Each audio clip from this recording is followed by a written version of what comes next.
Hello, hope you're having a great day. I'm Srinivas, Chairperson of IEEE Student Branch Geetham, cordially welcomes you to our Virtual Tech Expo 2020. Over the due course of time, IEEE Student Branch Geetham has always been excelling in a multitude of domains, subsuming both the technical and non-technical aspects. Despite the uncertainties due to COVID-19, the student branch has undergone alterations in its operating procedures, which technology-centered and warrants our technical background. The talents were shortlisted and recruited into the team. Within the 1 month of onboarding, the new talents were successful enough to make 30 plus technical projects, and the leads embellished it with the advanced level ones. This indeed best describes our contribution towards the development of the membership. This expo consists of 3 levels. If you directly want to jump into a specific project, please head towards the timestamp present in the description. Hello everyone, this is Shivani from A2 and a honorary core member of IEEE. My project is about RGB LED. RGB LED stands for red, green and blue light emitting diode. As the name suggests, the bulb consists of 3 light emitting diodes which are specially fabricated to produce different intensities of red, green and blue lights. This can be done by manipulating the currents through the diodes to produce the intensities of our use. My project consists of 3 resistors, 1 RGB LED and an Arduino Uno. The RGB LED consists of 3 terminals, one either cathode or anode, and other 3 terminals are red, green and blue. These 3 terminals are connected to Arduino Uno through resistors to control the current flow through the diode, as the diode can hold up to 30 milliamperes of current, and the cathode terminal is connected to the cathode of Arduino Uno. This project has many exciting applications as we can produce different colors using a single LED. For example, you are doing a project and in your project you will be having 3 different LEDs to indicate 3 different stages of your project. If you have a LED RGB, we can replace all those 3 LEDs with a single LED, which reduces the number of components which you use in your project. And many applications like these are used in many hoardings, screens, etc., as they can change their colors very quickly at different inputs we give to them. Thank you. Thank you, Shivani. That was quite informative. Now we have Manoj to demonstrate about his project, which is Arduino based LCD display. Hello everyone, my name is B. Manoj. I'm from ECE1 section. I'm from IEEE Honorary Core team, and now I'm here to explain my project about Arduino with an LCD screen. I made this project that the LCD screen will display what I wrote in the print. So the apparatus I used in here was a potentiometer and an LCD screen, R3 board, and a breadboard. So the main applications was what we wrote in the print in my code that will display in the LCD screen. So if you see my project, you will observe that the pins are named after variables. That means we have to create variables to my pins what we are connected, and we use the potentiometer because it reads the analog input in the code. So and the main advantages in this LCD screen was we can understand how we can display our words to print in the LCD screen, and in my project I have also added a code that shows how many seconds the project was run. So in the LCD screen the count increases when the simulation time also increases, like 1 2 3. So I added a code that millisecond by 1000, so it shows how many seconds we have run our simulation also. So this is my project, Arduino used as an LCD screen, and the advantages of this project was we can understand how we can display our and print the words in an LCD screen. And the disadvantages was when we have to do physically in our Arduino board, the wrong circuit connections must be avoided. Maybe it may damage our Arduino. Thank you. That was a great project, Manoj. So hope you all have enjoyed the project, and the upcoming project is 7-segment display by Pumsy. So let's get into the project. Hello everyone, welcome back. This is Sai Vamsi studying BTech second year ECE in Geetham DPW University, Visakhapatnam, and also a honorary court IEEE student branch Geetham. The second project which I have done using Arduino Uno is the 7-segment display project. The 7-segment display is nothing but an LED board which is used to represent the numericals from 0 to 9 and also the alphabets. To represent the numbers more than one digit, the respective number of displays must be used. Also, we can represent the decimal points and the decimal numbers using the point LED on the display. Now, going to the project details, the apparatus used to do this project are an Arduino Uno R3 board and the resistors and mainly the 7-segment display. Here is the circuit design of Arduino Uno interfacing with the 7-segment display. As we all know, 7-segment display consists of pins like A, B, C, D, E, F, G, and the A pin is connected for the 7th digital pin, and the B pin is connected for the 8th digital pin, and following E for the 2nd digital pin, and D for the 3rd digital pin, and C for the 4th digital pin, and G for the 5th digital pin, and F for the 6th digital pin, and the 9th digital pin is connected for the common of the 7-segment display. Now, here is the code for the project. Let's start simulation. When we start simulating, the 7-segment display starts at 0 and counts up to 9 and repeat the same. We have understood the working of 7-segment display when it is interfaced with Arduino Uno. Now, coming to the real-time applications of the 7-segment display, these are widely used in digital clocks and digital watches and calculators and timers, etc. And these are mainly used in digital speedometers and digital readings by function generators and some electronic devices, etc. Now, coming to the advantages of the 7-segment displays, these are very cheap in cost and most efficient and have very long lifespan. Limitations of the 7-segment display, these are restricted to display only a single digit values, but this can be overcome by using a multiple 7-segment display. That was nice explanation from Vamsi about 7-segment, and here is the next project about NeoPixel done by Shyam Saket. Let's see. Hello everyone, this is P. Shyam Saket, Technical Core Member of IEEE Student Branch Geetham. When we think of Earth, we imagine a beautiful and colorful place of different flora and fauna.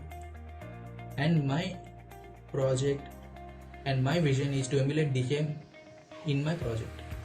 As we humans are always attracted to different colors, beautiful colors, mainly colors, my project gives you that result. Basically, my project is to create beautiful pattern of lights economically, that is using NeoPixels. The code for my project is simple C language in which we include header file adafruit.h, adafruit.neopixel.h, and we will create various colors just by altering the RGB color intensity. These manually created and defined colors are kept inside the loop in my code and run continuously, which results in the colorful pattern emulating the colorful earth. This is the logic of my project. My project is very much commonly used for decorations and also in many human functions. That means like marriages, similar, etc. And also when we use ample of NeoPixels and focus their beam of light at a common point, these can be also used for headlights or flashlights or indicators in bikes, airplanes, etc. Thank you. That was a simple yet effective way to light up our home, Shyam. Hope everyone got some ideas to light up their homes too. The next project is done by Joel, which is a temperature sensor interfaced with Arduino. Let's have a look. Hello everyone, I am Joel, the member of IEEE Student Branch Geetham, going to present my project, that is a temperature sensor using an Arduino Uno board. So the components are a breadboard, a potentiometer, a Arduino Uno board, a temperature sensor, that is a TMP36. So the temperature sensor is an electronic device that is used to measure the temperature at the surroundings. It is an electronic device that takes input data and converts it into electronic data in order to measure the temperatures. It has two metal bodies which generate electric voltage or resistance when they find a change in temperature. So there are two parts in it. one is a contact one and another one is a non-contact one. So coming up with an application part, it is used to measure the internal housing temperature, and also it is used in electric motors in order to find the electric motor winding temperature. Thank you. Thank you, Joel. I'm sure that everyone agrees with you that temperature sensor has got wide range applications in today's world. Now we have Nagesh to display about his project, which is temperature sensor as a hardware product. Let's begin. Hello everyone, my name is Nagesh and I am from IEEE Honorary Core Team Student Branch Geetham. My project is to display temperature and humidity measurements on LCD screen using Arduino Uno. Now let's get into the project details. The main component used in this project is DHT22 sensor. This sensor contains a capacitive humidity component which measures the humidity in the environment. This component contains two electrodes and a moisture holding substrate in between them. As the humidity changes, the conductivity of the substrate changes, which in turn changes the resistance in between the electrodes. The resistance is calculated and processed by IC and is sent to microcontroller, which in this case is Arduino Uno. This sensor also contains a temperature measuring component which is called thermistor. This thermistor is a semiconductor variable resistor. As the temperature in the environment changes, the resistance of this thermistor also changes, which is calculated as temperature by the IC and is sent to Arduino Uno. The temperature sensor measures the temperature in between the range of -40 degrees Celsius to 80 degrees Celsius and humidity in between the range of 0 to 100%. The protocol used by the sensor to transfer data is serial transmission of data. The other components which are also used in this project are 16:2 LCD display, Arduino Uno, breadboard and connecting wires. Now let's discuss about the code. In this code we have defined the DHT pin which is connected to Arduino Uno and the type of DHT sensor used, which in this case is DHT22, and addressing the 16:2 LCD display. This code mainly contains two variables which is H and T, H for measuring humidity and T for temperature. After reading the humidity, the value is stored in the H variable, and after reading the temperature, the value is stored in the T variable. And those values are displayed on the LCD screen, and after every 2 seconds the process is repeated. The advantages of this sensor is it is low in cost and small in size. The applications of this project is it is used in weather stations for measuring temperature and humidity in the air, and also used for predicting rain. This is about my project. Thank you everyone. That was a great project, Nagesh, and hope you all have enjoyed the project and understood the project well. So the upcoming project is A Basic Buzzer by Gnaneshwari. So let's get into the project. Hello everyone, greetings to all. I'm Gnaneshwari from ACE Geetham University at Code Member Vizag. So I'm here to explain about my Arduino project, which is the door buzzer alarm, which is very common for us to use. First of all, Arduino is the basic thing that we use to design electric circuits, which are used by so many electronic devices and our households. First, and this is our house for in the project, which is the door buzzer alarm, basic alarm that we use in our homes. We all just switch on the alarm and it will give the sound. But do we know how it gives? Simple. It just requires an Arduino and also positive and negative wires which will be connected to the Arduino, and also a small buzzer. In this, we'll keep the buzzer in the motherboard, which is mandatory for us to do any circuit. And also we'll connect those positive and negative wires from the alarm to the Arduino. Correct pin numbers. If it doesn't connect to the required and correct pin numbers, it will definitely cause the error and the sound will be not coming. In the code, we will be giving the exact pin numbers and also the process to which the Arduino goes. And basically, in this visual experiment, we'll use the piano, which gives the sound for us. Piano, we can use 55 types of sounds for us. But basically, the sound that we want to give will be decided on the number that we select. For example, if we choose the number 2, it will give different sound, and number 4, it will give different sounds. For every number, it will give different sounds. So what sound do you want? We should be selected from it. And as I selected, I have created some alarm and I have given some sounds. So like that only, we'll observe for different homes will be having different types of alarms. In this output video, we will be seeing the alarm sound which will be coming when I start this simulation. Thank you for watching this. nicely presented by Ganeshwari, and the next project is about light sensor done by Anirudh. Let's have a look. Good morning everybody, my name is Anirudh Pakala and I'm a second year student from the EC department A1 section. I'm also honorary core team member of IEEE Geetham. Today my project is going to be the photoresistor used as a light sensor. So in this day and age when we are using alternate sources of energy such as solar energy and we are having technology which is in our hands reach, we sometimes have to know how this technology works. So today my project will help demonstrate how technology will be used. So for this project you need an Arduino Uno, you need a photoresistor, an LED, a breadboard and connecting wires. And also with this you need a 4.7 kilo ohm resistor and a 220 ohm resistor. Now if you look at the circuit diagram that's in front of you, that is how we are going to be putting our components in. With this we are almost ready to go once you have placed the component. But we need the most important part of the project, that is the code. Now if you look at the code that I have given, I have started with an integer known as sensor value. This is a particular value that is going to be giving me the input and will be shown in the serial monitor. Now below this we have the void setup. Now this particular setup will be showing where is my input, where is my output. For this my input pin is A0 and my output pin is 9. I have also put in a code known as serial begin. This is to show the data in my serial monitor.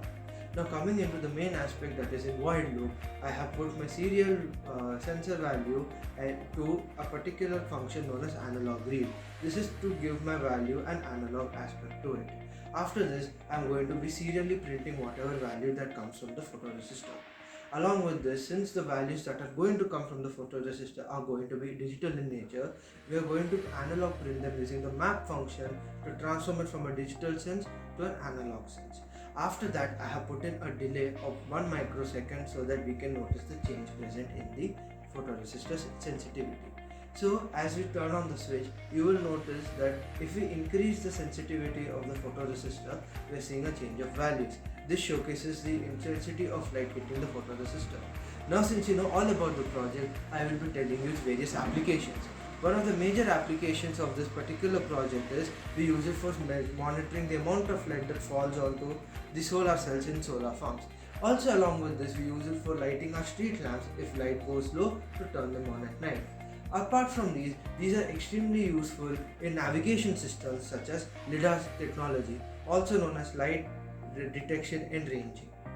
Now this system has various advantages. This system can be used by beginners such as myself to showcase their tinkering ability. Also this project will also showcase the various applications of alternative sources of energy such as solar energy and make it more feasible for us. One of the major disadvantages is the photoresistor is extremely sensitive to the intensity of light and we have some loss of energy due to the photoresistor's presence. We hope you have learnt a lot from this video. Thank you. The project that we just witnessed was really well explained by Anirudh. Without wasting any of your time, we will dive right into another interesting project done by him, that's lighting up operating LEDs with tilt sensor. Sounds interesting, right? Well, because it is. Good morning everybody, my name is Anirudh Pakala. I'm a second year student of EC department A1 section. I'm also an honorary core team member of IEEE Geetham. Today I'm presenting my second project, that is turning on and off an LED using a tilt sensor. Nowadays with all the technology in our grasp and all technology around us, we are still feeling equally insecure as our ancestors. The reason being the amount of threats that we face have increased. So today my project will help you deal with some of those threats. For this, you need an Arduino, a tilt sensor, a LED, two 10 kilo ohm resistors, a breadboard and connecting wires. So let's begin. You have to connect all of these circuits or components as per the circuit diagram in front of you. After you are done, you are almost ready to start, but you are left with the main aspect, that is the code. Now let's come to the code. In the code, you will see that I have used two integer functions at first called tilt, that's equals to 2, and LED, that's equals to 13. We'll come to this soon.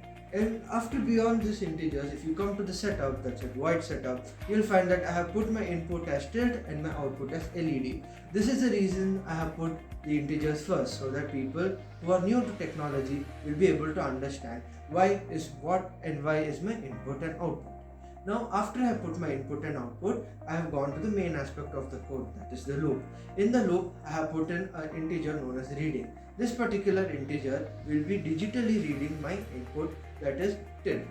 Now after it reads whatever values that are coming, I have put in an if-else ladder that makes sure that if my reading value is equal to what is in my tilt value, the LED will glow. If it's not, the LED will not glow. So if you take a look at whatever project is, and if you vary the value of the tilt sensor, that is in the sense tilting the tilt sensor, you will notice that the LED will glow dim at first and then go bright. Then if you go back to normal, the LED will switch off. So this is the project. Hope you guys have understood my project. Now you guys know what is in my project. Let's move on to its applications. It has various applications. We use tilt sensors in aircraft and ships so that the captains know or the pilots know what is going on with their navigation tools such as the rudders and elevators.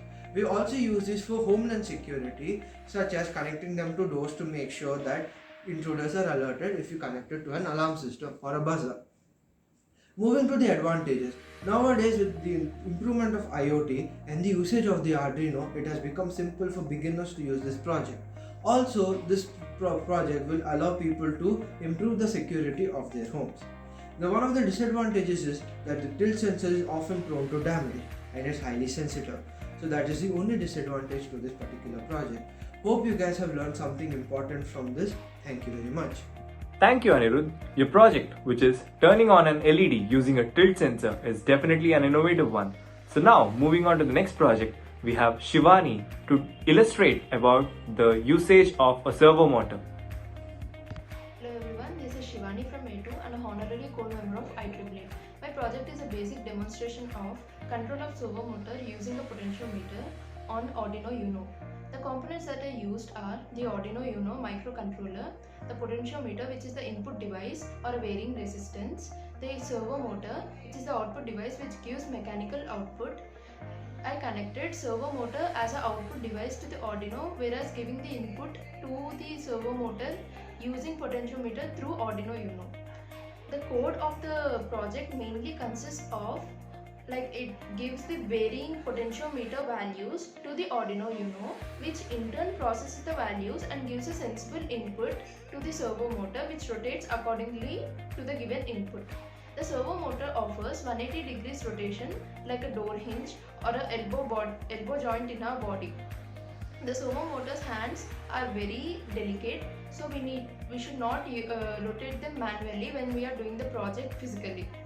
The servo motor applications mainly lie in the controlled motion of robotic arm or knob rotation or automated knob rotation in devices like washing machines, fridges, etc.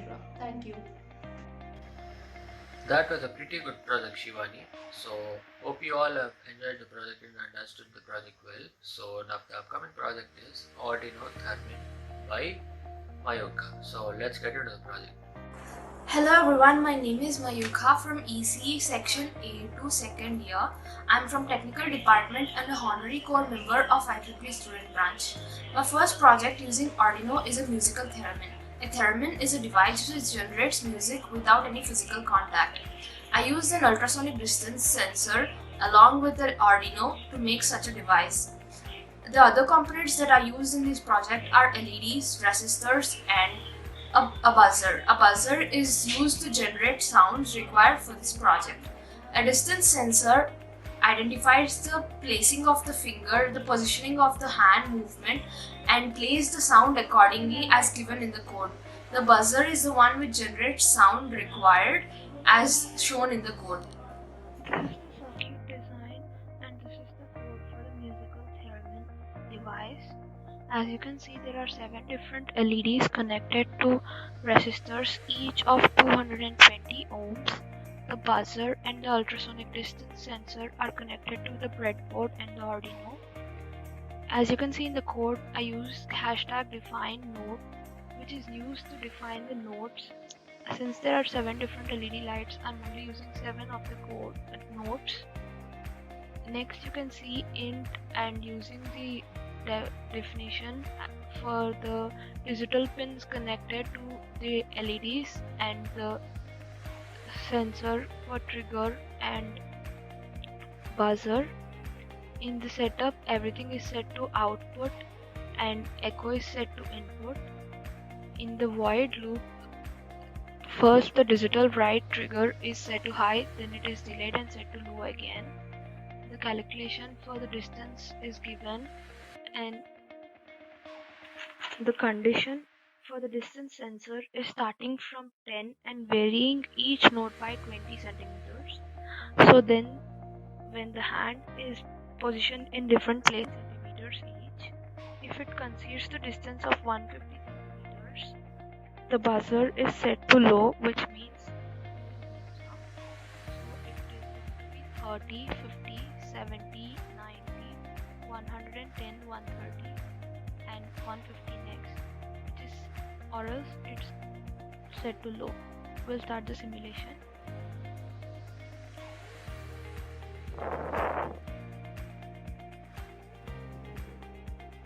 First notes from 30 centimeters.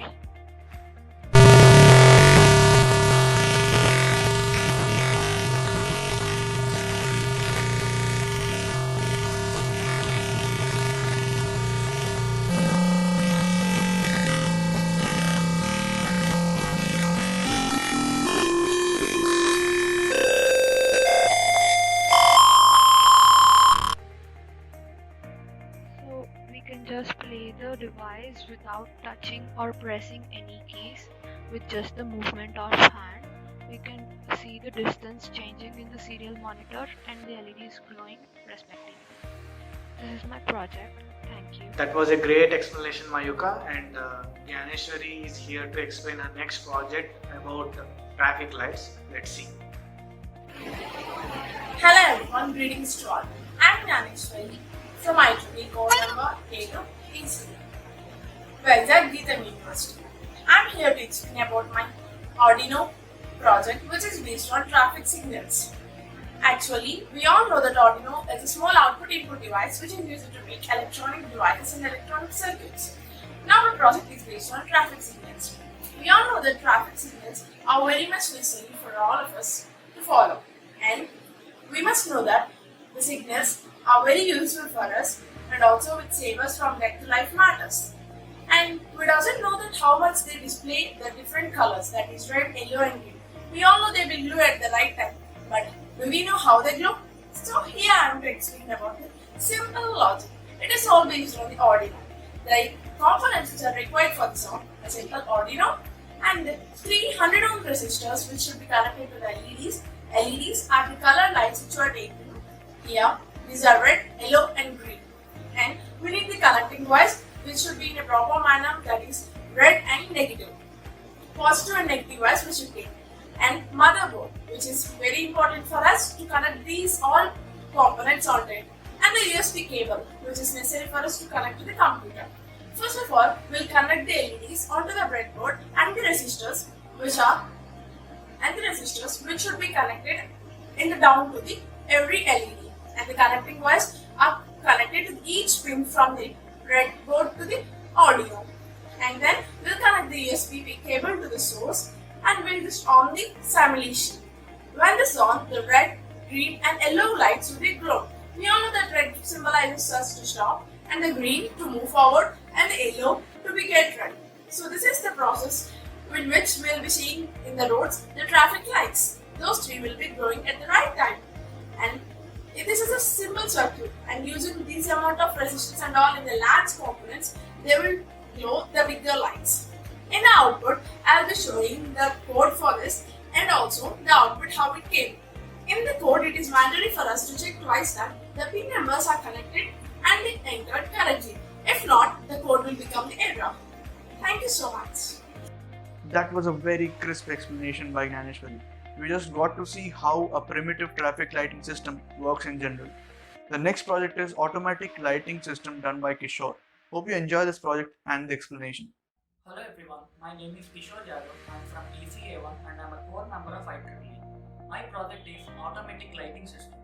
What my project does is, whenever there is human motion and there is low brightness, the bulb will glow.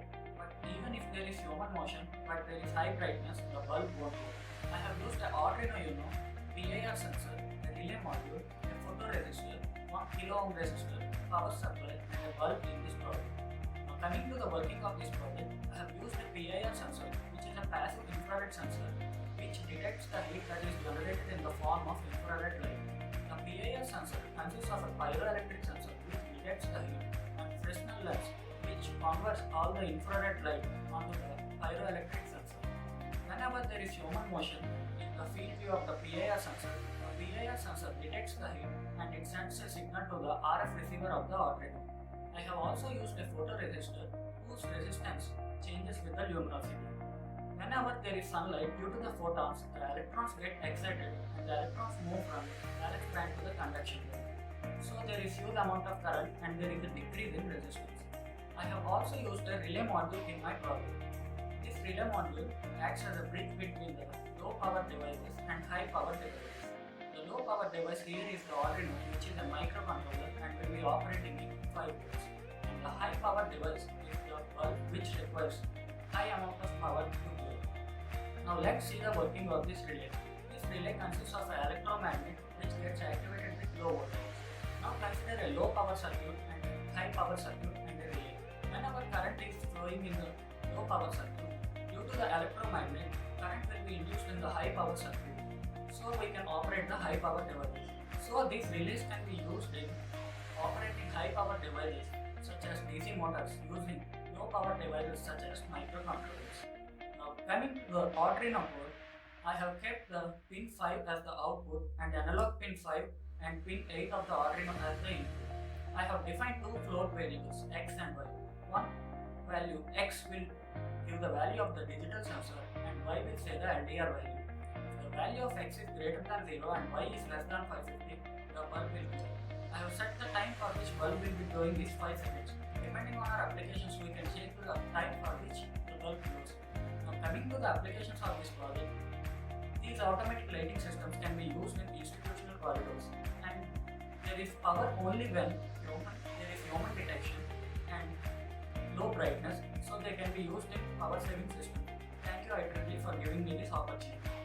Thank you, Kishore, for your informative presentation on automatic lighting. Now we have Hemant to demonstrate about his project, which is controlling the brightness using LDR. Hello everyone, this is B. Hemant Kumar of ECE1 section 2nd year and I'm an honorary core member of team IEEE and I'm here today to tell you about my just a simple automatic brightness device which I did on the Tinkercad, which is an online simulator for this.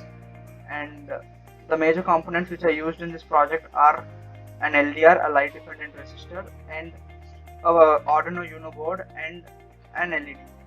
And before going into the project and details about the project, I would like to tell you some basic information about the LDR, which is the light dependent resistor. This light dependent resistor works on the phenomenon called as photoconductivity, which basically means when it is kept in darkness, its resistance increases to some mega ohms. When a light is sensed by it, according to the intensity of the light sensed by the LDR, which is the light dependent resistor, the resistance will decrease gradually. Yes. Now coming into the project, what the project does is, it is very simple. When LDR is made to sense some light, then the resistance value is recorded, and according to the resistance value provided by it, the LED will be controlled in terms of its brightness. And this project is very useful and it has got many wide applications. It is used in our mobile phones also, and basically I mapped the value of the resistance provided by the LDR basing on the light intensity which is sensing, and basing on that I made the LED glow or dull respectively. And this project has got really wide range of applications which is used in our mobile phones, which we are experiencing in nowadays. And after this, this project is also used in some street light sensing gadgets and also in night lamps. And so this is all about project, and thank you. That was a great project, Hemant. So hope you all have enjoyed the project and understood the project well. So the upcoming project is a night lamp by Niharika. So let's get into the project. Warm greetings everyone, this is Niharika B from A1 and I am a core member of the IEEE department. We all want to ease our lifestyle and move into the world of automation, and here I'm bringing you a pretty good example for that. And here's my project about the automated night lamp. All the apparatus that is required for it is a breadboard connecting wires, 2 resistors, an LED and an LDR, and an Arduino board and some connecting wires. The project can be done by using physical components or software such as Tinkercad. Keep the LED and the LDR on the circuit board, and the anode must be connected to the ground pin. 2 resistors of 100 ohm and 4.7 kilo ohms in this case are connected. One end of the 100 ohm is connected to the multimeter and the other end is connected to the 9 volts power supply in the Arduino board. The terminal 1 and terminal 2 of the multimeter is connected to the ground pin and the 100 ohm resistor. The code for the above circuit is written in the code block provided in Tinkercad and simulated to obtain the desired output. The most important component of this project is the LDR, which works on the photoconductivity principle. It can vary its resistance with a change in the intensity of light. The value of the resistance decreases with the increase in the intensity of light. While there are some pros and cons of this project, there is an increase in the productivity if you see through the pros, and there is an increase in robustness, and there's susceptibility to security threats, which you can consider it as cons. And the other pros are it is highly accurate and it has a great output consistency. So the pros what I've mentioned outweigh the cons, so we can take it a really good example because you are stepping into the world of automation. Hope you like it, and thank you. Nice work, Niharika, with good explanation. And here comes the next project about the 3-key piano board done by Rupashri. Let's have a look. Hello, I'm Rupashri from ITP Student Branch Gathering. Music fascinates everyone. Most of the people love to play musical instruments like piano and guitar. My project is about piano. Piano usually consists of 88 keys, which makes 88 varied sounds. How? Coming to the project, the requirements of the project: breadboard, resistors, 3 push buttons, connecting device, buzzer, and Arduino board. After the connections, as you can see in the output, when we press the push button 1, we can hear a sound. When you push the second button, we can hear a sound too, but sound 2 varies from the sound 1. Why? What makes the difference? It's nothing but frequency. The frequency brings a change in the sound. I assign a particular frequency to the first button and frequency which is different from the first one to the second, similarly with the third. This frequency difference brings a change in the sound. Coming to the applications of this project, apart from piano, it can be used in mining. People in mining are segregated into groups according to their works. Some people work under the ground and some people work on the ground. Now, people under the ground detect the gases and pass on the information to the people working on the ground. How? They can use the circuit mentioned above before. They can push the button 1 for some gas, and push button 2 for some gas, and push button 3 for some gas. That is, they should assign some gases with particular buzzers beforehand. So this frequency means this gas. So they can assign the frequencies to the gases. And when they press the button, the people on the ground can get the information from the sound. And coming to the advancements of the project. This project is completely manual. The advancement of this project is automatization of this project. That is, we can make it automatic using gas sensors. The gas sensors sense the gas and the buzzer gives the output of sound with the frequency that is assigned to that particular gas. This is the advancement of the project. Well, that was a soul-soothing application of electronics displayed by Rupashri. Now we are about to see a very interesting project done by Nagesh, that is an application of Bluetooth module. Hello everyone, my name is Nagesh, a member of IEEE Honorary Core Team Student Branch Geetham. My project is based on operating LEDs using Bluetooth module and Arduino Uno. Now let's get into the project details. The main component used in this project is HC05 Bluetooth module. HC05 is a Bluetooth serial port protocol module used for wireless communications. This HC05 has two configurations named as slave and master. In the slave configuration, the HC05 cannot initiate connections to Bluetooth devices but can accept connections from Bluetooth devices. The configuration from slave to master of HC05 can be changed using AT commands, making it a great solution for wireless communications. HC05 module has 6 pins named as Enable, RX, TX, State, VCC, Ground. In this project, the pins used are VCC, Ground, TX, and RX.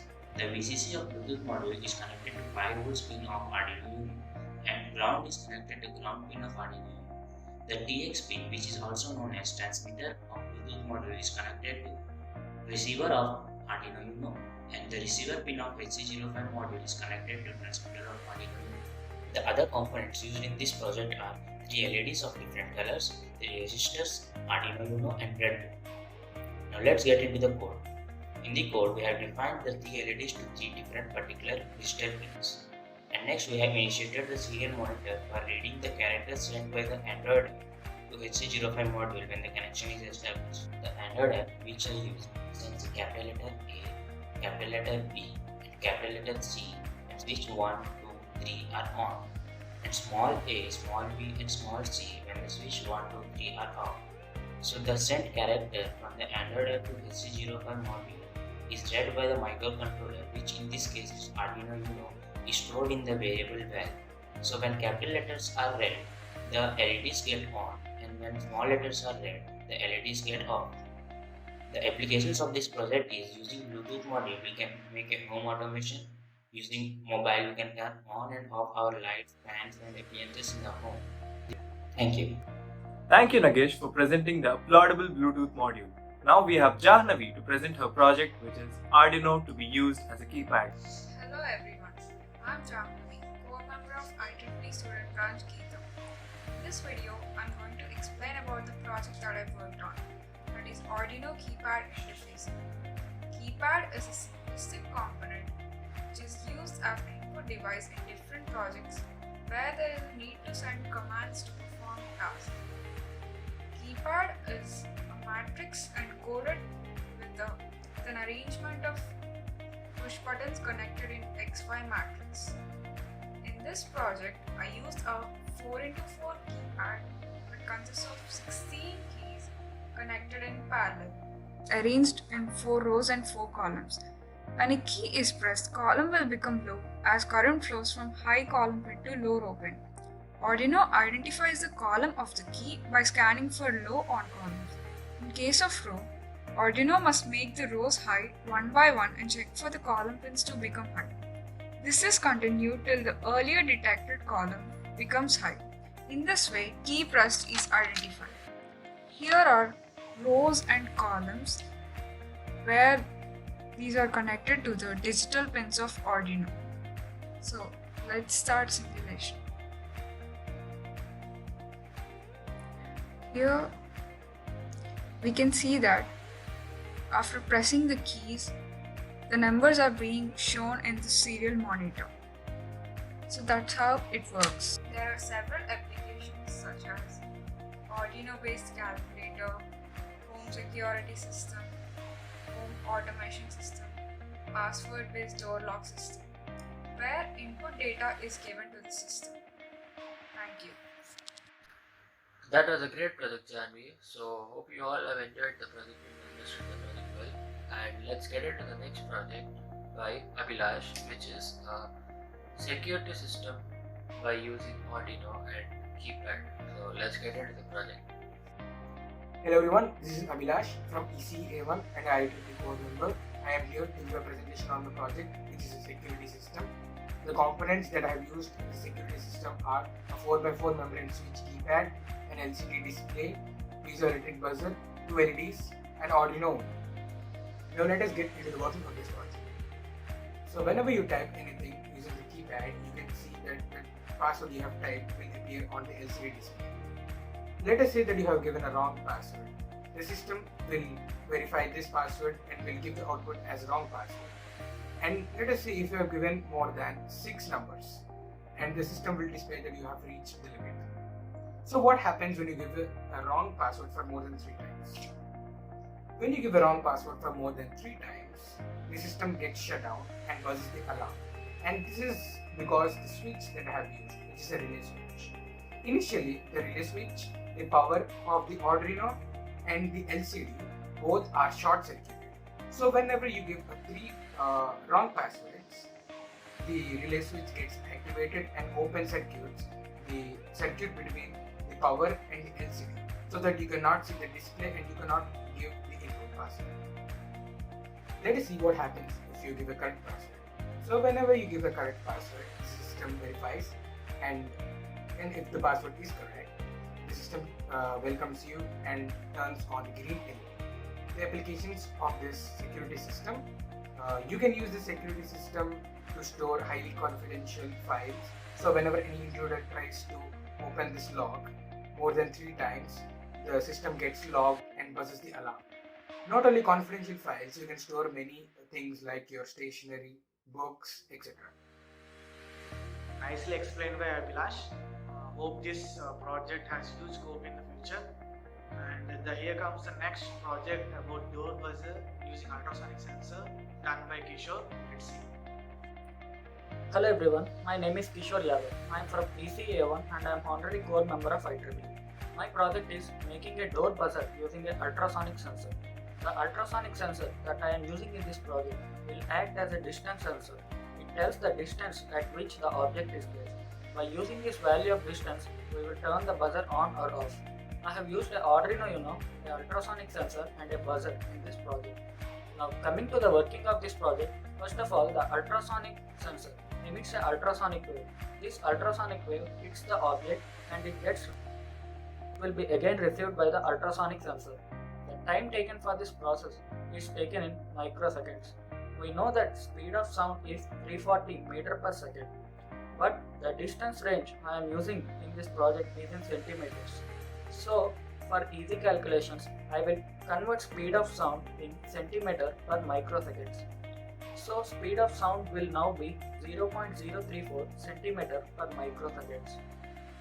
We know that distance equal to speed into time. So here the speed is 0.034 centimeter per microseconds. So distance will become 0.034 centimeter per microseconds to t, where t is the time taken in seconds. But one important thing that we should remember here is what the distance that we have calculated is the distance traveled by the ultrasonic wave to hit the object and again coming back. But the distance what we actually want is the distance traveled by the ultrasonic wave to hit the object. So we will divide the distance by 2. So now we get distance equal to 0.034 into t by 2 centimeters. Now coming to the Arduino code, I have kept the trigger pin of the ultrasonic sensor in output mode because it will be emitting the ultrasonic wave, and echo pin of the ultrasonic sensor in input mode because it will be receiving the ultrasonic wave. I have defined the variable distance and equated it to 0.034 into t by 2. If this distance value is less than or equal to 10 centimeters, the buzzer will ring, or else the buzzer won't ring. Now coming to the applications of this project, ultrasonic sensors are used in radar systems. Ultrasonic sensors are also used in car parking systems and anti-collision systems. And these door buzzer systems can be used in simple home security systems. Thank you IEEE. Well, Kishore, we can already see that being a very essential application of ultrasonic sensor due to the circumstances we are in currently. The next project is more conventional yet interesting one, that is controlling a DC motor using motor driver by Raghavendra. Hello everyone, I am Raghavendra, Technical Core Member, IEEE Student Branch, Geetham, Visakhapatnam. Today I am going to introduce my project, which I have done with Arduino using an e-website called Tinkercad, and the project is DC motor controlling using commands. The principle of this project is controlling any DC motor by using or giving commands to it. Apparatus required are Arduino Uno board, DC motors and connecting wires. Now coming to the working. First, the site simulates the code and the serial monitor pops up asking us to give the command. After giving the command, monitor stores it and follows as per the command and the project moves in the direction. We should give the command left, right, forward or backward. It works in these ways. If you want the project to move left, you should give the command left and the right motor stops, left motor works and it moves towards left. If you want the project to move right, similarly left motor stops, right motor works and it moves towards right.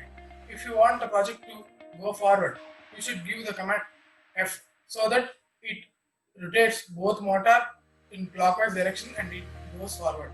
If you want the project to go backward, both motors work in anti-clockwise direction and it goes backward. In future, we can develop this project by adding PIR sensors and ultrasonic sensors to make the project advanced. It makes a obstacle avoiding robot. We will talk about this in applications. Coming to the applications, we can use this project in rovers that is called obstacle avoiding robot.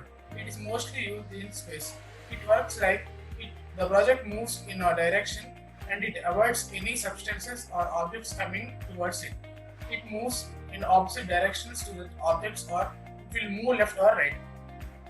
We can use it also in daily life in drones or in DC controlled robots or in DC controlled cars, etc. Thank you. That was a great project, Raghavendra. He has also done another variation of his project. Let's go ahead and have a look at that. Hello everyone, I am Raghavendra, Technical Core Member, IEEE Student Branch Geetham, Visakhapatnam.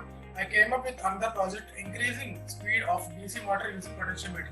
The principle of the project is giving commands and moving the motor in clockwise and anti-clockwise and increasing the RPM of the motor. Apparatus required are DC motor, potentiometer, power supply, L29 3D motor drive, connecting wires. Coming to the working. After simulating, the site reads the code and asks us for the command. We should give the command and clockwise or anti-clockwise. After giving the command, it follows the path and we can increase the RPM while it is running.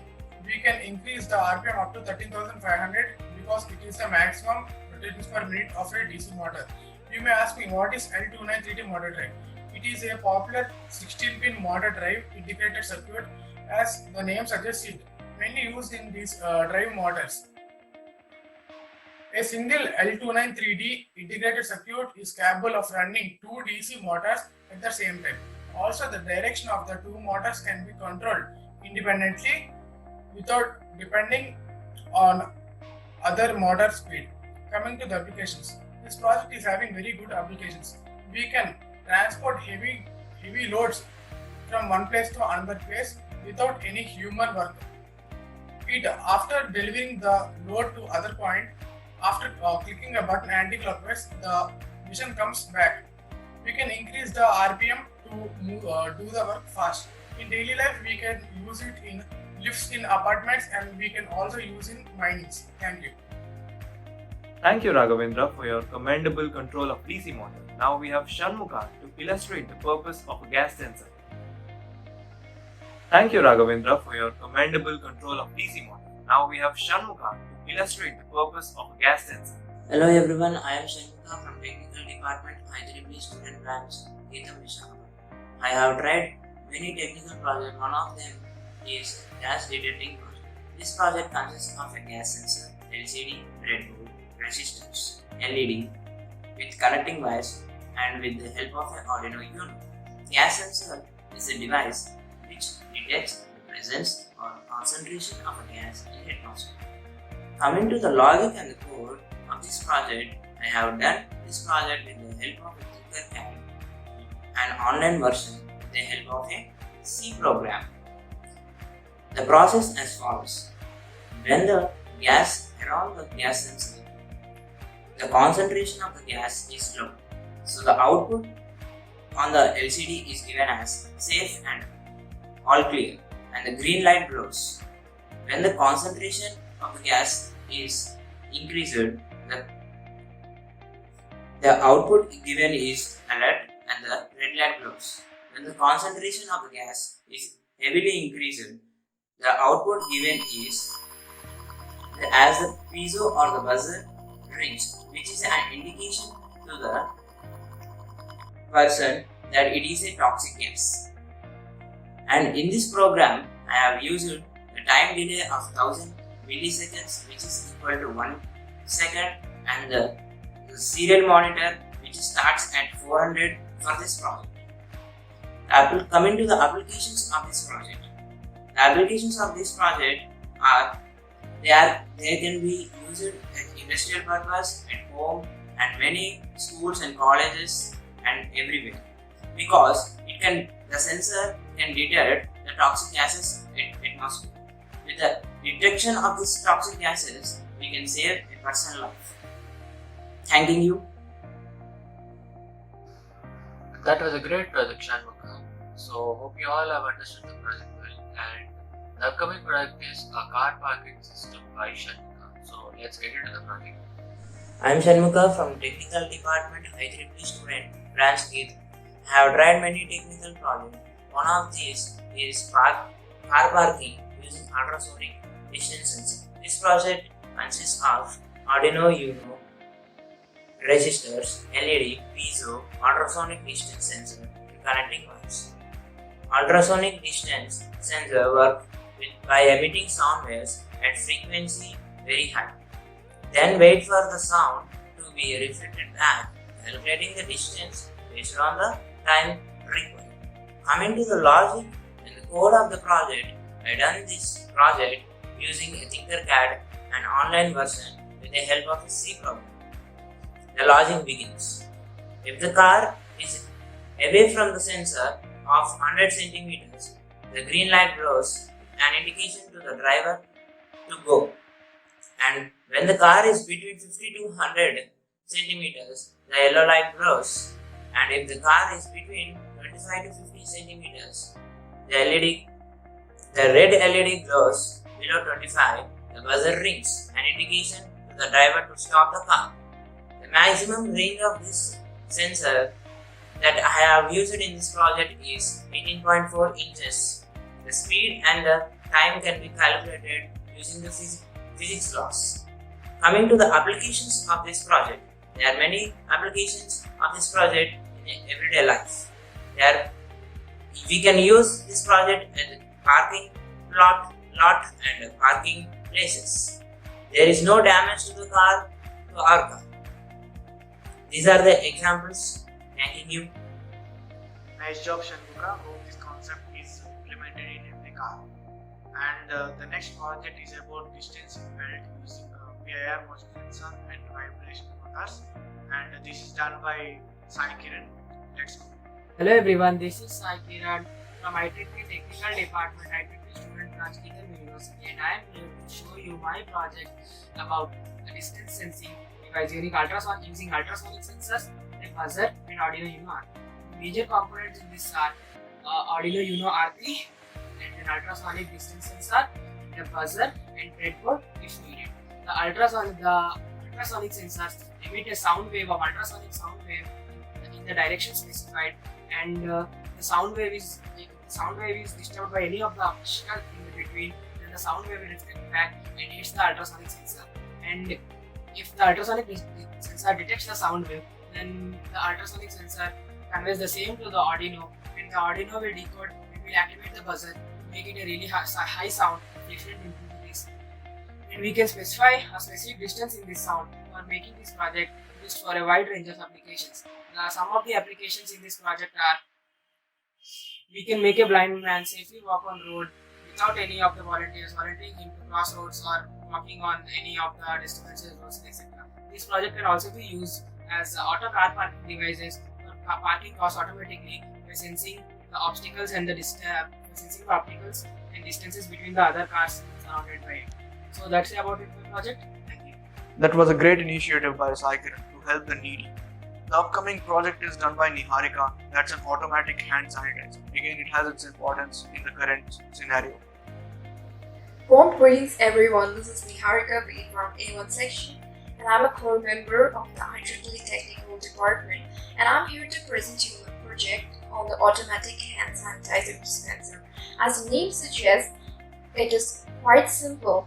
When someone places their hands under the sanitizer bottle, a small amount of the liquid hand sanitizer gets dispensed from the model automatically.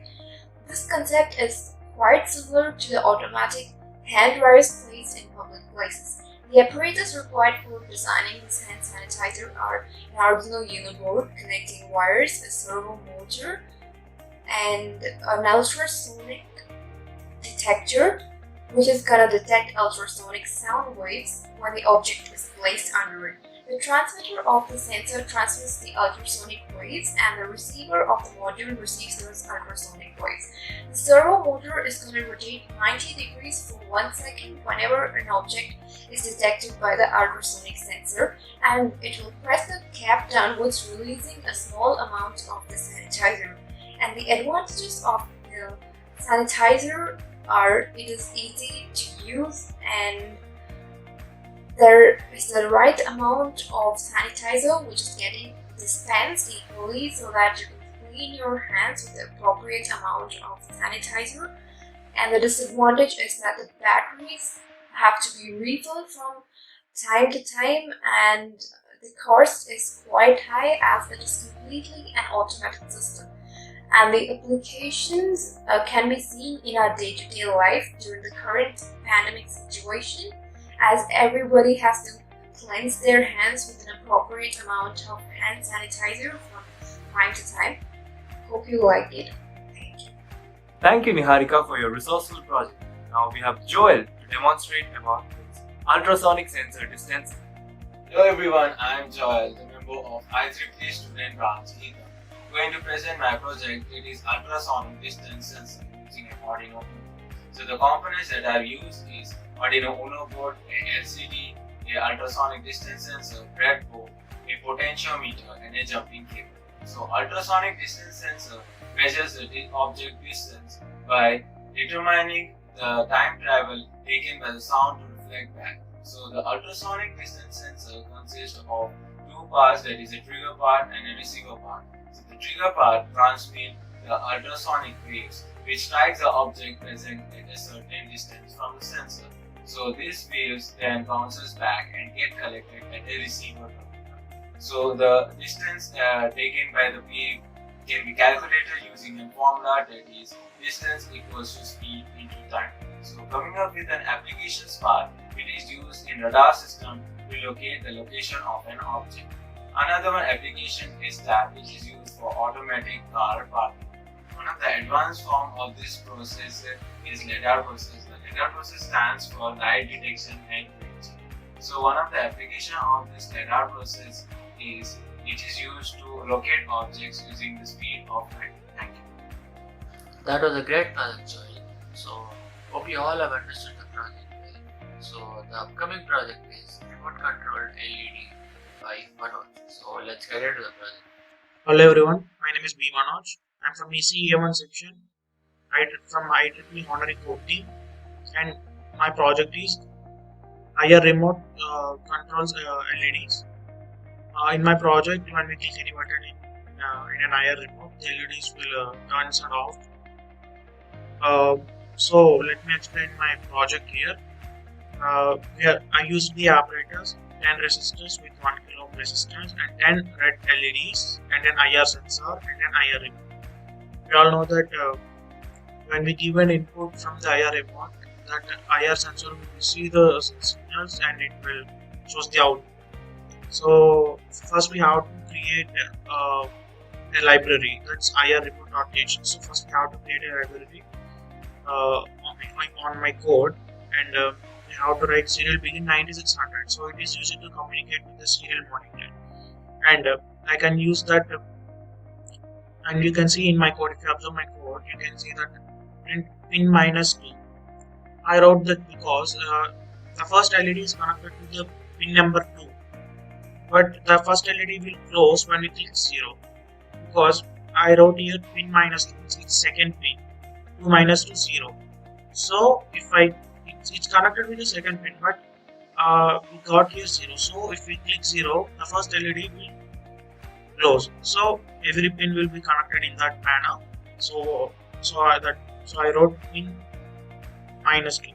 So in that way that code works. So let me explain why we need to communicate with the serial monitor. Because in our IR remote, we we get a hexadecimal code. Like in my code, I got 0x So if I communicate with the serial monitor, so like if in the time of coding, if I click at 0, it will give separate hexadecimal.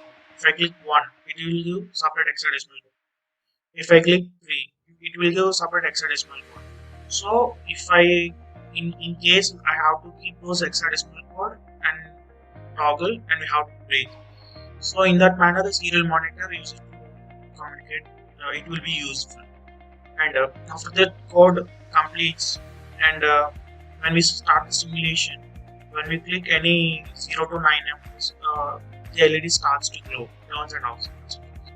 So in that way, it happens because the IR remote releases some infrared frequency, and the IR sensor will see that. So the output will become. And the advantage and the applications of this project was we can use this project, and like this we can operate this from a certain frequency. The sensors have separate frequencies like 3 to 8 kilohertz. The nearby inside this frequency we can operate this system, so we can understand the applications and of this type of project, how these IR sensors and IR remotes will be worked. And the disadvantages was, when we do these projects in a physical way, so we have to be so careful by keeping circuit connections. Thank you. That was nice explanation from Manoj. I hope everyone understood the concept behind it. And the next project is about temperature controlled fan RPM, which is done by Hemant. Let's have a look. Hello everyone, this is Hemant Kumar from ECE A1 section, second year, and an honorary core team member of IIT. And I'm here today to explain you about my first Arduino project, that is the RPM controlled fan using temperature. And the main components used in this project is an Arduino board, a temperature sensor, and a DC motor. Actually, the DC motor here resembles the electric fan which is used in our day-to-day life. And the temperature sensor here detects the temperature inside the room. And according to the temperature detected by the temperature sensor, the RPM of the fan will be changed. And now I'm going to explain how this takes place easily. This takes place because actually the temperature sensor works on the voltage difference between the diodes inside it. And actually the temperature sensor detects the voltage. We have to calibrate the temperature from this detected voltage. We have to do some calculations. Like first we have to get the percentage of the value detected by it, and we have to multiply it with the maximum amount of voltage that it can produce, that is 5 volts in this case. And after that we have to remove the offset from it, and after this we have to multiply it with 100 to get the temperature in degrees centigrade. Okay, now here is the point where my code comes into the picture.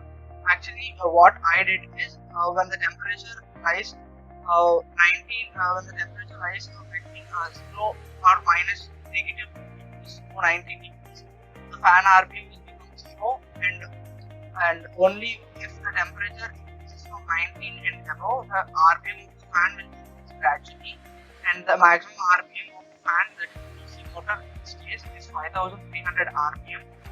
And the application of this project is we can reduce the electric consumption bill, and after that we can even we need not even go up to the regulator of the fan to control the RPM of it. The temperature sensor will look after it. According to the temperature, the RPM of the fan will be adjusted automatically. And this is about my first Arduino project, and this is done on Tinkercad. And that's all about the project. And thank you. That was some futuristic project, Hemant. Hope everyone enjoyed that one. The next project is also very interesting. Controlling servo motor using IR remote and Arduino by Sai Kiran. Everyone, I am Sai Kiran, technical team member of IIT Student Branch Geetham, and I am here to show you my project, which is to control a servo motor using an IR transmitter or an IR remote. The major components used in this project are Arduino Uno R3, IR receiver, and an IR transmitter or IR remote. The IR remote senses which button we have pressed in the remote, and it will transmit the same to the IR receiver. And Arduino which is connected to the IR receiver records which one is specifically will transfer the same to the servo motor, whether it has to rotate clockwise or counterclockwise. In my case, I have defined a plus and a minus for counterclockwise and clockwise rotation. If the IR receiver receives plus, it will rotate counterclockwise to a certain angle, in my case, which is 175 degrees, and if it receives minus, it has to rotate counterclockwise until it hits 0. We can apply this project in various purposes such as in agricultural purposes, where you can set the angle of the servo motor rotation to 90 degrees, and when you turn the button on, the servo motor will rotate 90 degrees, opening the valve of your pump for the irrigation purposes until for walking towards the pump and turning it on all the way. And the other application for this project is in RC circuits, where you can use this as a steering wheel. So that's about my project. Thank you all. Thank you, Sai Kiran, for the illustrious project. Now we have Saket to present his project, which is Text to Morse Code Converter. Hello everyone, this is Bisham Saket. I am a technical core member of IEEE, and I am here to introduce your future through my project. We the humans used to strive for living at early age, but as time dragged on, we have been striving for comfort. Basically, my project is to generate Morse code using an LED and Arduino Uno. The code in my project implements the simple C language, in which it converts the entered text into Morse code by the blinking of LED as a result within the double quotes, and displays LED accordingly. That means it displays the LED as dash and dot for each element that we enter. This is the logic of my project of converting text to Morse code. My project is very much useful in military services and for encryption purposes. And also, since the devices like DC motor, servo motor, and etc. are controlled by this text to Morse code converter, and also gestures, blinks, etc. Have a nice day. That was a great project, Saket. Hope you all have enjoyed the project and understood the project well. And the upcoming project is a Smart Gas Detection System by Abhilash. So let's get into the project. Hello everyone, this is Abhilash from EC-A1 and an IEEE core member, and I'm here to give a presentation about the project, which is a smart gas sensing device.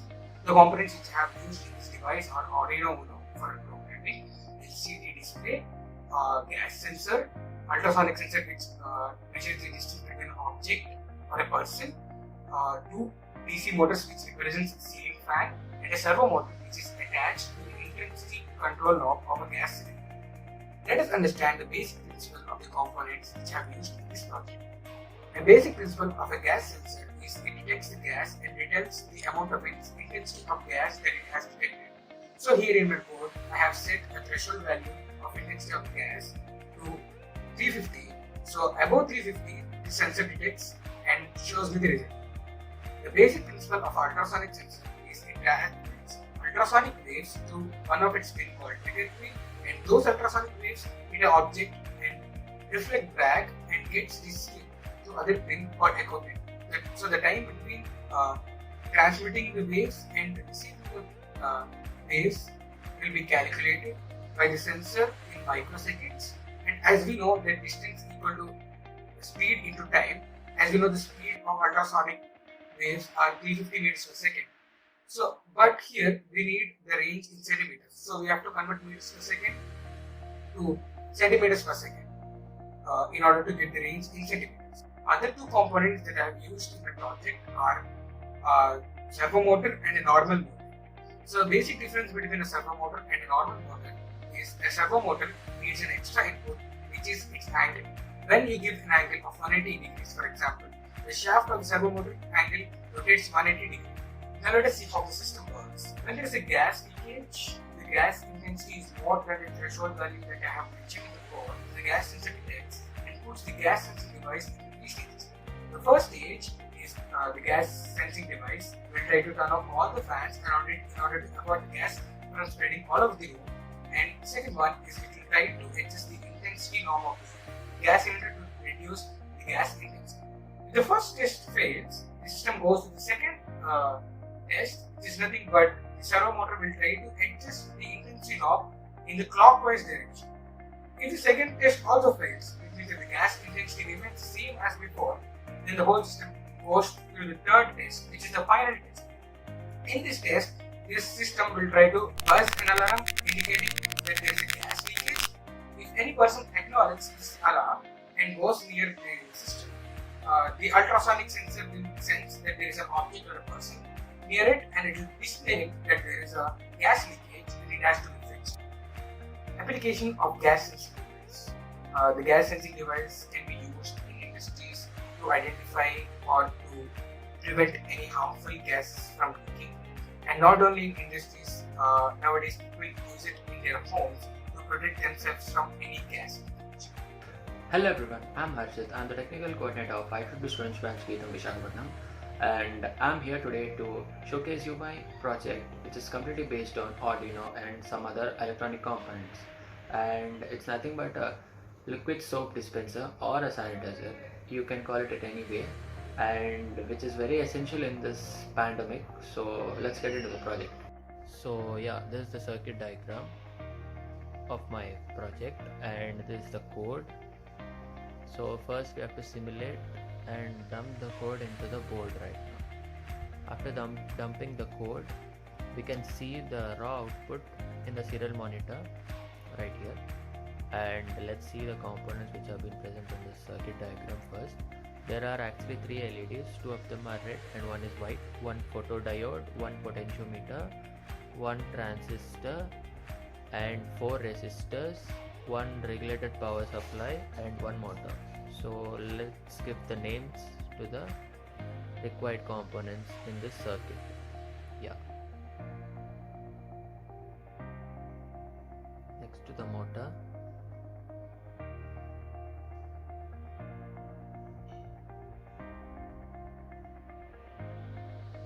and to the potentiometer right now.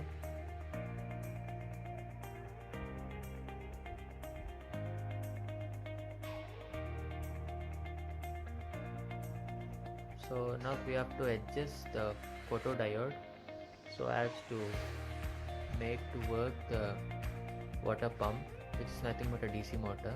See, whenever we set the potentiometer in the required state, as you can see, there is a fluctuation in the motor and the values.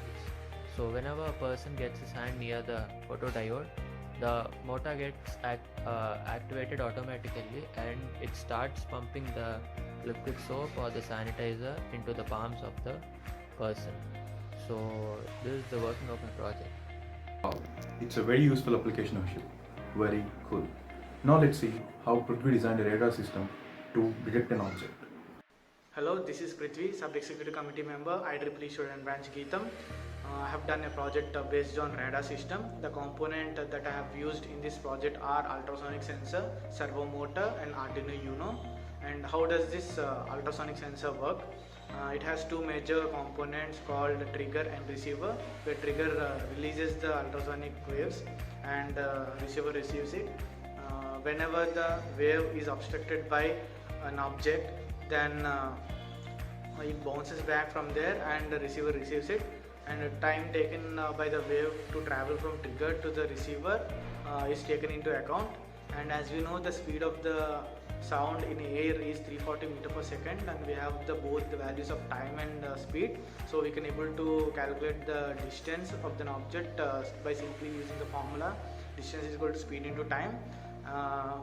But ultimately the distance is divided by 2 because the wave is traveling twice the distance of the sensor to the object. And externally we are using processing software where you can able to plot the radar graph by using the outputs of the Arduino. Like we are able to gather the distance outputs from the Arduino and we are able to plot that in a radar graph, and here are the outputs.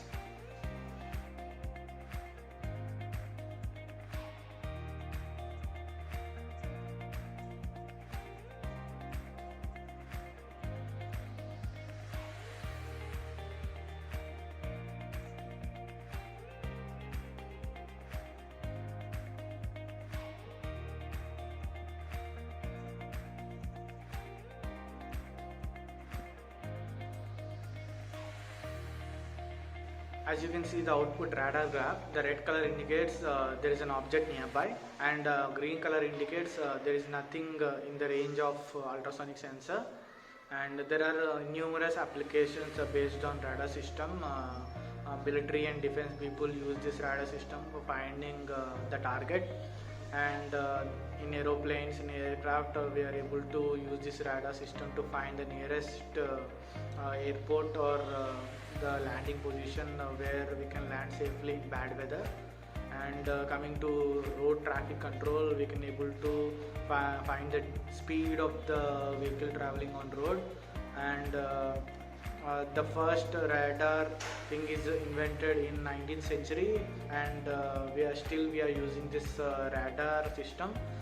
It is almost 200 years till now, and from the day one to today it has been evaluating exponentially, and it will continue as well.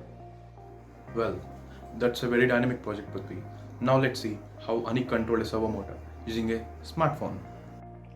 Hello to everyone, this is Anik, Technical Project Lead of IEEE Student Branch Geetham. Have you ever imagined controlling literally anything, be it entrance door of your apartment to modern day electric cars, merely with a device that you use every day, especially in the circumstances that we are in right now, your smartphone? My project is the first step to achieving such a monumental task.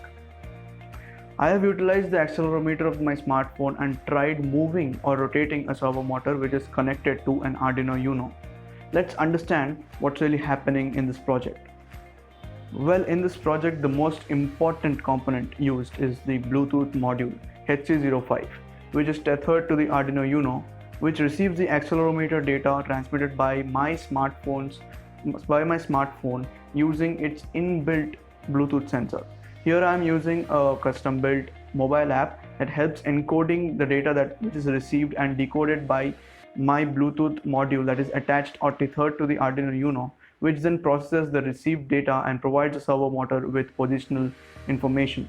I genuinely believe that the potential of applying this very simple project is huge. The same project, if connected to the internet, falls under the category of Internet of Things, which exponentially increases the way we can interact with this motor or anything in that case on the receiving side. We are not far away from creating a world where we can access anything from literally anywhere. Control your coffee machine to make a fresh mug of coffee for yourself before you enter the room, to controlling your car from another country to pick up your mom from the grocery store. It's really cool stuff, Anik. Now let's see Shashikant's steganographic techniques. Hello everyone, I'm Shashikant, Technical Associate for Geetham IEEE Vizag. I'm here to demonstrate about my technical project, which is based on steganography using Python and machine learning. To begin with, cybersecurity has always become our primary concern in today's world, and the global scenario has always been in constant phase of development. To ensure cybersecurity and to combat cyber terrorism, we have many methods and tools such as cryptography, antivirus, etc. One such effective method is steganography. Well, what does it exactly mean? Steganography is the art of concealment of information. To be more specific, classified information within a file, namely carrier file, which can be in the form of an audio, a video, a text or an image file. Well. Many doubts might have popped up in your mind, and I'm here to clear them off with a simple example. Let's go. So here's a profound example where the same image shows different numbers under different color wavelengths.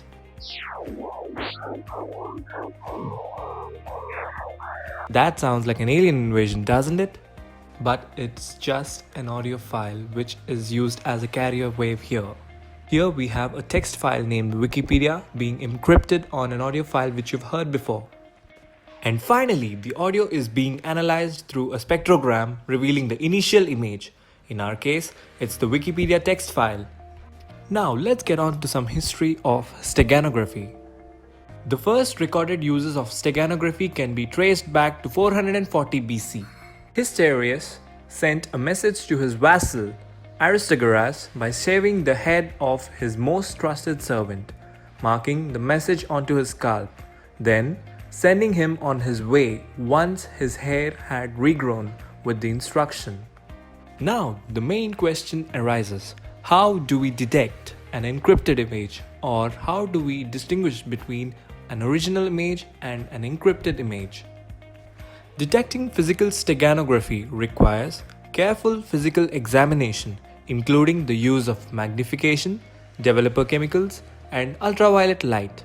It is a time-consuming process with obvious resource implications, even in countries that employ many people to spy on their fellow nationals. In computing, steganographically encoded package detection is called steg analysis. Steg analysis that targets a particular algorithm has much better success as it is able to key in on the anomalies that are left behind. And this can be done by using the least significant bit steganography method. It is one such technique in which least significant bit of the image is replaced with data bit. In this method, the least significant bits of some or all of the bytes inside an image is replaced with a bits of the secret message. Now, let's get on to my project, which is based on this method. So, let's begin. This is the flowchart representation of my project. It consists of namely two files, crypt.py and lsb.py. The project can be broadly classified into three processes, namely hiding the data, extracting the data, and finally analyzing the data using a visual representation such as a plot graph. I have done this project keeping in mind of the various operating systems present in today's world. I have considered the two cases where the operating system could be either Windows or Ubuntu. So here goes the first case, that is using Windows operating system. So this is the heart of my project. This is the required code which is used to implement my idea.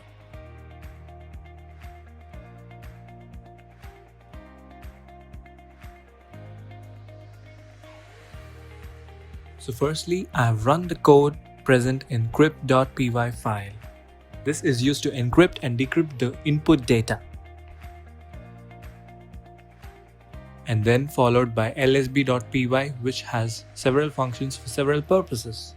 Here I have imported several library functions to facilitate the utilization of modules like random, and they are in turn helpful for us to create new functions like encrypt and decrypt, which are used for encryption and decryption of data.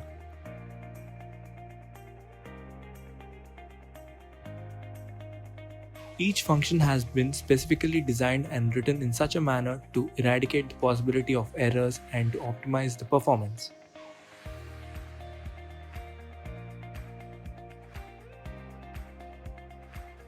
Now, let's get on to our second case where we use Ubuntu as our operating system. Crypt.py is the parent file of my project. It involves the encryption and decryption of the data which we acquire through the lsb.py. The lsb.py Python file is the child file of my project.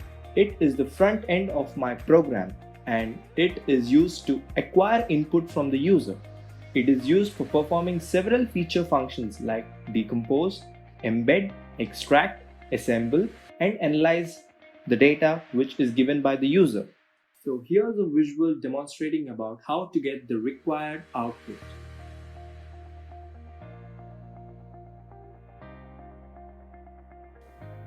These are the visual representations in the form of plot graphs which indicate about the least significant bits or the probability of occupying the least significant bits in our image data. So here are the images and their respective plot graphs. The first image indicates the message file or the file which contains information. The second image is the steganographic file which contains the encrypted form of the first image. And finally, the third image is the steg analysis performed image, which is a culmination of the first image as well as the second image. The scope of my project relies on the concept of data encryption, which creates endless possibilities. It would definitely be a revolutionary breakthrough in the history of cybersecurity. And my idea can be boosted up with even more advancements in science and technology as time progresses. All the website links which redirect you to the code and other tools which are required for doing this project are mentioned in the description below. So thanks for watching, and if you have any doubts regarding this topic, feel free to ask in the comment section below. Until then, stay safe and enjoy learning. I really appreciate it, Shashikant. Now let's see how Anik used VPython to create his model. Hello to everyone, this is Anik, the technical project lead of IEEE student branch Geetham. What if I say I can show you some live 3D model interaction based on the input that you give me? Yes, it's true, we can do that. This project that I'm about to show and explain you is a very primitive output when compared to what we can achieve with this Python library. Here I will feed live information about the distance of a piece of paper that's posed in front of an ultrasonic sensor and show you the live output in a three-dimensional model. In this project, I've predominantly used a Python package named VPython, which is generally used for live demonstration of working of machines when live or real life inputs are provided to it. Coding in this is very simple, yet effective when it comes to the applications. The ultrasonic sensor provides the movement information to an Arduino Uno that's connected to it. The Arduino Uno passes the same information to the Python script that's running through the COM port that's assigned to that particular Arduino Uno. The Python code then receives and decodes the same data, which is passed to the 3D object variable declared for the 3D paper, which then visually shows the output. The way I have tried to tweak this Python module is very primitive or basic. As you can see, there are codes made where we can really test out real life motors or engine without even having a single physical part, and check whether the performance of that 3D model or the motor is how we wanted it to be. Now the application of this is exponential, as you might have understood by now. I'm gonna leave this to your imagination where we can use this for some meaningful output. Model is Marvel Anik. Now let's have a look how Shashikant created his machine learning model to create music autonomously. Hello everyone, I am Shashikant, the Technical Associate for IEEE Student Branch, Geetham deemed to be University, Visakhapatnam. I'm here to demonstrate about my technical project, which is automatic music generation using machine learning. I have always dreamed about composing music, and at a particular point of time, I have realized the need to venture out into the world of possibilities. That is when I have come across machine learning. Using certain techniques and frameworks, I was able to compose my own original music score using deep learning. And I'm so thrilled to share my approach with you all. Let's begin. So here's the one-time executable Python code necessary for the creation of my original audio sequence.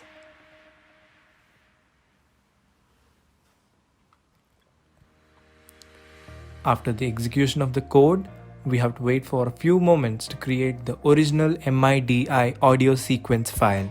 And now the output file is being tested on an online sequencer. And here I've uploaded the output file and I've changed it to a certain instrument and I've played it, as you can see from here.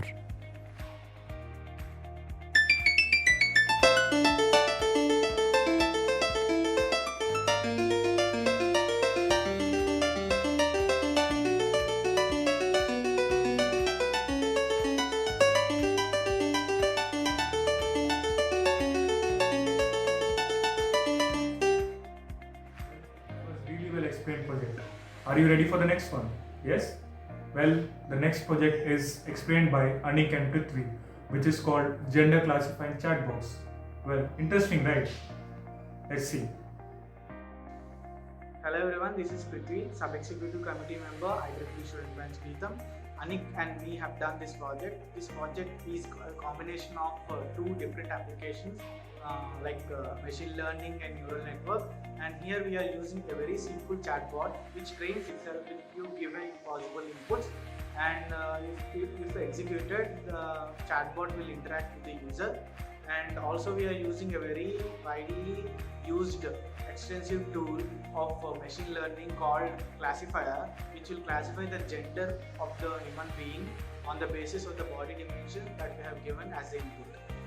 Let's dive deep into the code. Here we are using NLTK, stands for Natural Language Toolkit, which is basically a Python platform which tells the computer to work with human beings in the way the human beings speak. And we are using some of the functions from LLTK, that is like chat, which is simply fuses the predefined data which we have given, such as the questions and responses. And if the user interact with the same predefined data, then the response will be quick enough. And if the user uses other than the predefined data, then it doesn't show any response because it is not trained enough in that area. And we made the chatbot to speak by using a software called Windows SAPI 5, which is inbuilt in Windows computers. And another software that we are using is Classifier, and we are importing the decision tree, which is basically trained function which will take the inputs from the user, and it will get trained with the help of that inputs. Here we are giving human body dimensions and gender in two different lists, and this decision tree will be trained accordingly with those inputs. And if the user will try to interact with the chatbot and give the body dimension of the human being, then it will return the gender of the human being. Hey. How are you doing? I am an interactive gender classifier. Provide me with 3 basic body dimensions, height, weight, and shoe size, and witness the magic. Please enter the person's height. Please enter the person's weight.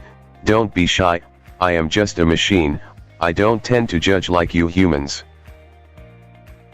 Please enter the person's shoe size. Half of my processing power will be compromised because I will have to calculate the gender, but never mind, you can always chat with me.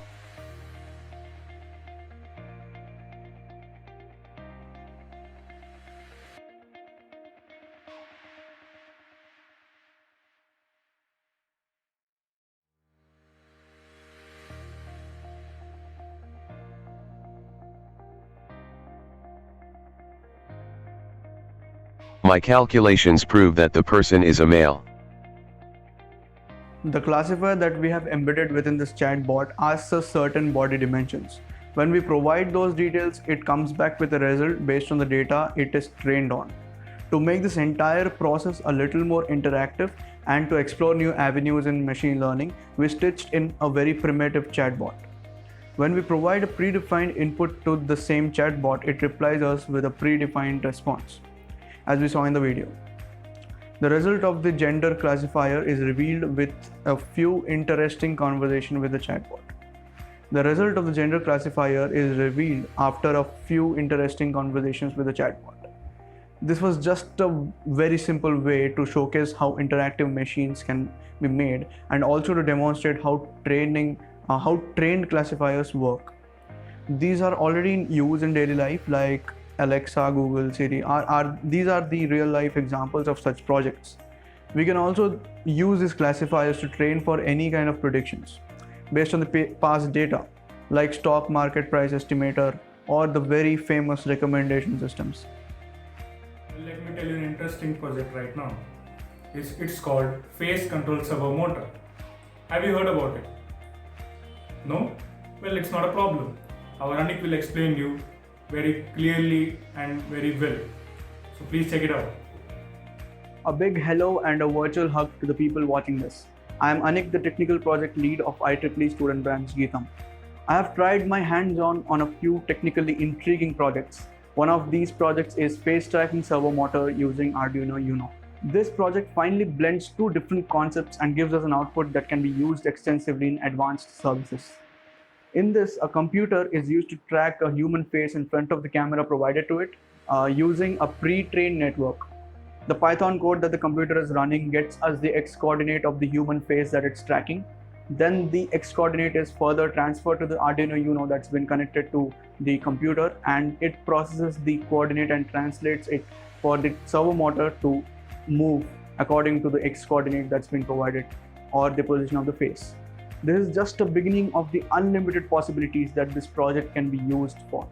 We can also make a neural network that tracks custom objects and gives us the positional information of it. This technique is often used in extraterrestrial missions, like in a Mars rover, to track an object of interest and move towards it. This can also be used extensively in military to track and launch missiles to hit the target spot on. The project was explained very well. Well, are you ready for the next one? Yes? So, have you heard about machine learning, right? So, the project will be explained by Shashikant, which is called Music Note Progression Generation Using Machine Learning. That will be quite an interesting project, I must say. Let's watch it out.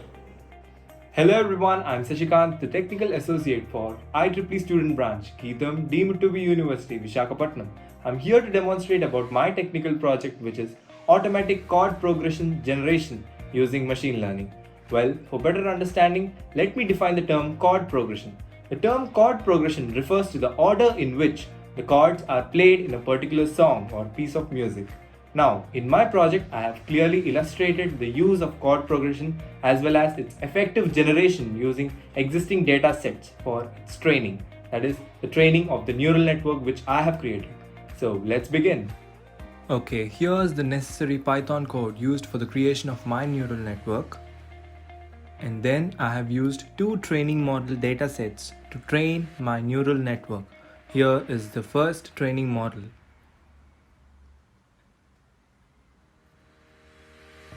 And now we have the second training model dataset to train my neural network.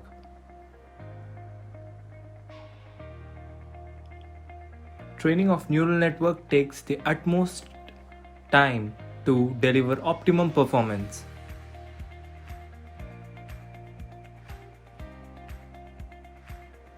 And finally, we have the final code to create our own automatic chord progression chart using machine learning.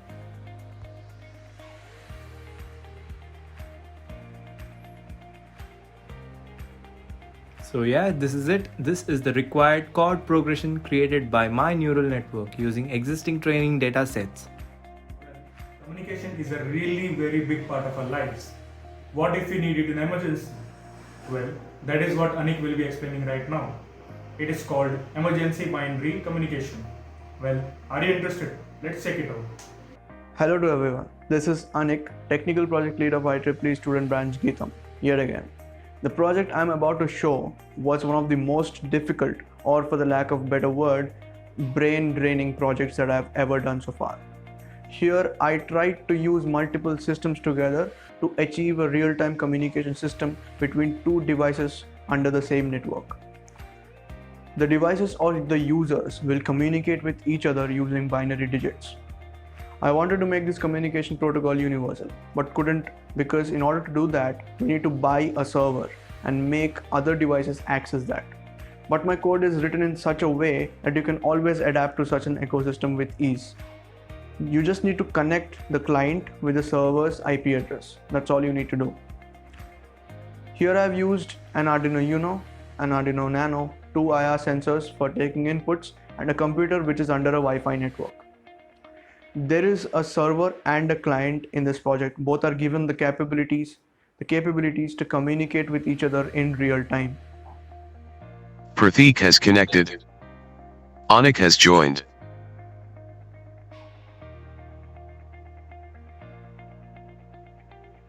Anik.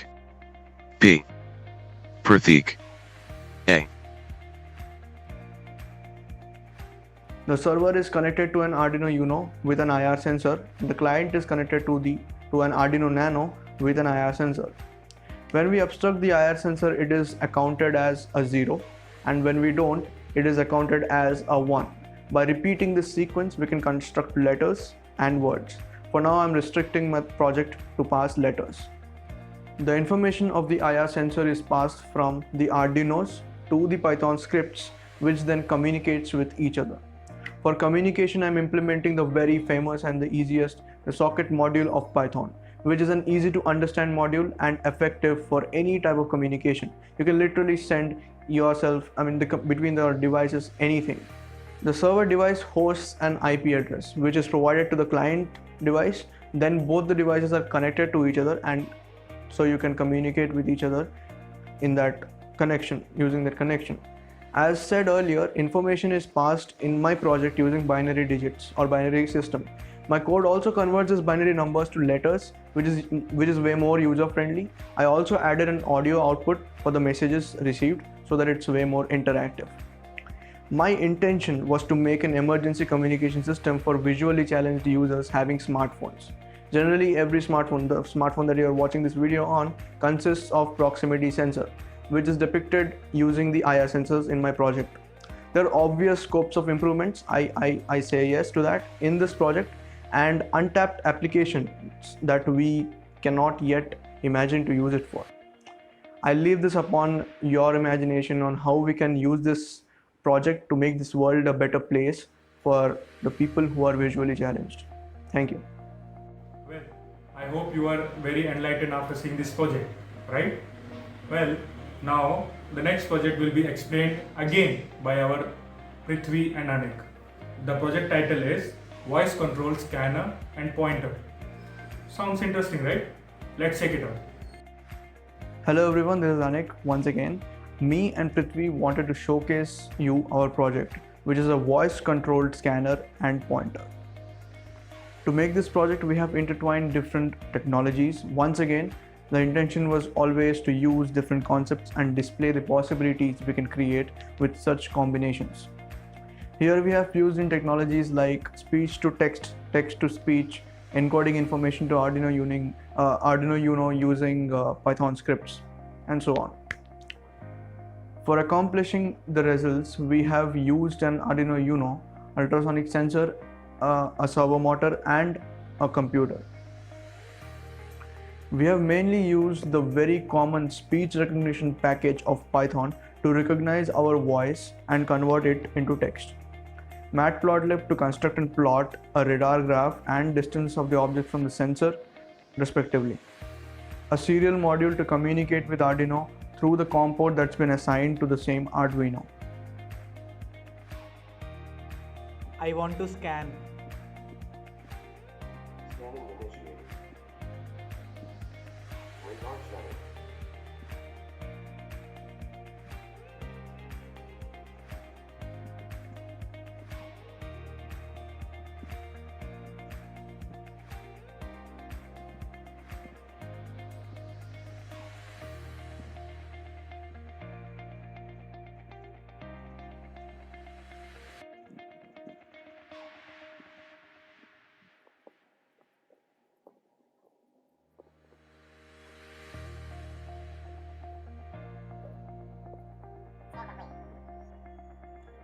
Rotate to 45 degrees.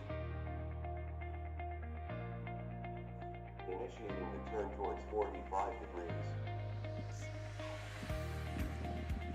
Hello everyone watching this video. I am Prithvi, Sub-Executive Committee Member, IEEE Student Branch Geetham. In this project, as you can see that if we use the word scan, a speak recognition software detects the word scan and pass the information to Arduino, and later on it commands the servo motor to rotate according to the conditions that we have given, that is from 90 degrees to 180 degrees and 180 degrees to 0 degrees and 0 to 90 back to its position. This signifies a scanning movement. We have attached an ultrasonic sensor to the servo motor, and this will help us to design a radar system, and we are trying to plot the distance between the ultrasonic sensor and obstacle in a radar graph.